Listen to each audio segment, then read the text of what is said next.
I think what they are talking about is political na yan. Hindi na totoo yan. You go to any human rights advocate, there's nothing that we did. Lahat ng pumasok na pulis, hindi armado. Walang baril, kahit isa. Hindi kami gumamit ng tear gas. Wala kaming ginawang ganun. So ano yung human rights violation? Walang human rights violations o overkill man sa ginawa ng Philippine National Police sa paghahanap sa religious leader na si Apollo Quiboloy sa Kingdom of Jesus Christ compound sa Davao City. Ito ang binigyan diin ni Pangulong Ferdinand Marcos Jr. Ipinaliwanag ni PBBM kung bakit kailangan maraming pulis ang sumama sa operasyon sa KOJC compound. The reason we did this was so that we could maintain the peace. The only way to maintain the peace is to make sure that the area is safe and is secure.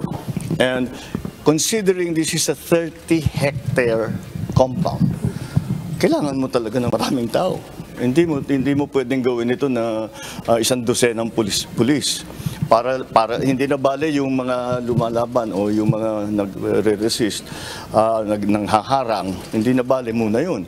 Para lang yung pag-inspeksyon ng 30 hectares, kailangan mo na kagad ng maraming tao. Ayon kay PBBM, kung kakaunting pulis lamang ang pupunta upang hanapin si Quiboloy sa naturang compound, tiyak na marami niya ang masasaktan. Kung kukonti yun, mas marami pang nasaktan. Mas maraming nasaktan na supporter ng Kingdom of Jesus Christ, maraming nasaktan na pulis dahil maglalaban. So, kung marami, itapos ka agad ang problema. So, that's what we've done. Hindi rin maunawaan ni Pangulong Marcos Jr. kung bakit may mga miyembro si Quiboloy na kinakailangan pang madamay sa problemang ito. Hindi ko nga maintindihan kung bakit dinadamay ni Quiboloy ang mga tauhan niya. Kasi sinasabak niya yung mga tauhan niya. Wala namang kasalanan niya mga yan. They just believe they're looking for an answer, a value system, and they think they have found it with Quiboloy. But they did not sign up to be in the front line of this kind of thing that's happening now, that they will protect him from arrest, even when he has cases filed against him, not only here in the Philippines, but also in the United States. So, I suppose I can understand their disagreement with us, even anger.